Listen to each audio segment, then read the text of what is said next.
illallah ya gari na wallahi ya biya kalau kai mun gode Allah la ilaha illallah kai barin ga maka ina jin ka ai yanzu dare da rana ba zama an saci kan barawo wallahi tunda aka ce an busa tambarin siyasa nake yawo lungu da sako nake tallan barau jibrin maliya sai na ji labari a kai ma dan amanar banan ne wai jajiberan siyasa barau jibrin maliya ai ga maka barau jibrin maliya ba iya jihar Kano ba wallahi barau jibrin maliya Najeriya gaba ɗaya ranka ta kap kowa bayanin barau ike kai ba har ma ya ce educated saboda irin aikin da barau ike a Najeriya billahi la ilaha illa huwa ni ba dan barau ba mutane ta suka ba dan barau ba sun daina siyasa ni ma ba dan barau ba bazan wani siyasar wannan lokacin ba Allah ma albarka barka jin gaya maka ba ina jin ka ta sanadin barau ya ko jaki ba ni da shi malamai an raba musu motoci an musu empowerment daga tai an musu empowerment unguwanni an musu empowerment yara an musu empowerment yan Kannywood an musu empowerment kai wallahi jakuna ma a zamanin barau suna da yanci ni ma an mun empowerment to bari in gaya maka balan dan amana su shiwaki su ma yan amana barau su ba sa cewa ka san an ce ba mugun sarki sai mugun balamba to hi Allah ya taimake a fada sa ba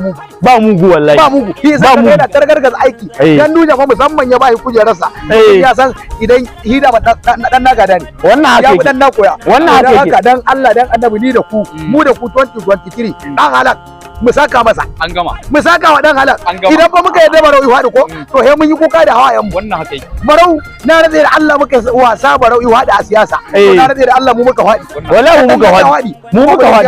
ina jin ka hadu da balan ka ga masa kai ne dan amanar sa zan fada masa kuma ina nan Allah da bana he ka hawo mota kuma na gano ma inda alfarman manzon Allah kuma na gano maka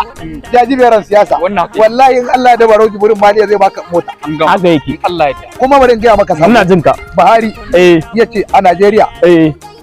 ba wani dan siyasa da Buhari yake ji da yi a Najeriya irin barau jibrin maliya domin irin yadda yake kula da talakawa yake wakilai na gaba ɗaya ba wanda yake aiki irin na barau ko kana jin motsin su ba na ji su to dan haka na 2023 barau jibrin maliya zani yanzu sak maku yanzu abin da zamu yawa ku shiga nan bangaren ni zan yamma bari ka ji kirarin barau jibrin maliya ina jin ka barau jibrin maliya dubu jiran mutum daya daki sai an taru kamar kan dutse aljihu wayo baguga inna lillahi wa inna ilaihi raji'un jirgi ka dauka in ya gaddama haka ke gaba daya ka ce ba ka san jibrin maliya na barau Allah ya kara ma san annabi ka ji Allahu sallallahu alaihi ga waka ta talan kwarai an saka hawa uku zagayo maliya sanata ta arewa bangon duka ya Kano ta arewa an bar maka hawa uku zagayo maliya a gare mu kawai ka zan wallaka ko dan da duguma